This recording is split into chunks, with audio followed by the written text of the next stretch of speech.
Hi, everyone. The case study that I want to share with you today is of an IT professional who is 40 years old.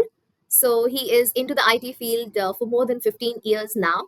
And he has switched to one company right now. And he's been working in the same organization, in his latest organization, for almost 10 years now. So the person wants to make a change, wants to switch, or wants to get a promotion.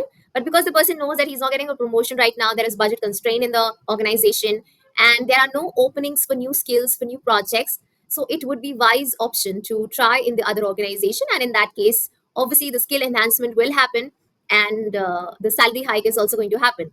So this person wants to make a shift, but finds himself always making an excuse that I will do it tomorrow, I will try tomorrow, I will research tomorrow, I will apply tomorrow, I will make up my mind tomorrow, and then tomorrow never comes.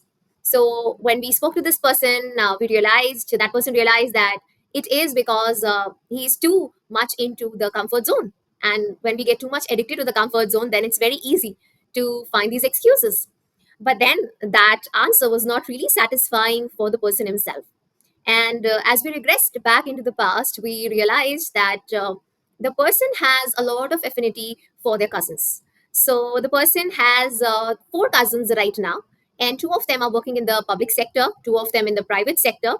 All of them are of the same age. And this person had a really real fascination for his cousins. They've all grown up together. They have always played together. They have done all the extracurricular activities together. They have always been together, and whatever decisions they have taken in their life, it's almost the same. It's like they've always been together. So when all of them got into their careers, and this person always was comparing their growth with his growth. So now, when specifically he looks at these two people, these two cousins who are in the public sector, so their salary compared to this person is less because they are usually given more perks in terms of the living in a house and a car and other amenities. But the CTC, the cost to company, is usually less as compared to the private sector. So when he understood that subconsciously he has been comparing himself to the growth of his cousins, and the other two cousins who are in the private sector, they're also doing amazingly well. They were liking their fields, and they were quite satisfied with whatever progress they saw in their career. They were not quite complaining about the salary that they were receiving. So when he looked at all of these four cousins, he realized that everybody is happy with the salary that they are receiving, and it's almost equivalent to what this person has been receiving. So basically, it was a sort of question that this person was putting on himself and asking himself that do I really deserve to make that change? Do I really deserve to get that salary hike? So now this seems to be very unusual, very weird that why would somebody do that? But the point is that the human brain draws a lot of reference from the past experiences. And because this person had so much affinity for his cousins, he was looking up to them for every single reason. And even if he wanted to make a shift and he wanted more growth and he found that he deserved more growth, subconsciously his mind didn't allow him to take action in that direction because his cousins were not seeking that growth. And because they were not seeking that growth, this person wanted to remain loyal to the love of his cousins. Now, this was not a conscious decision, it was a subconscious programming in his mind.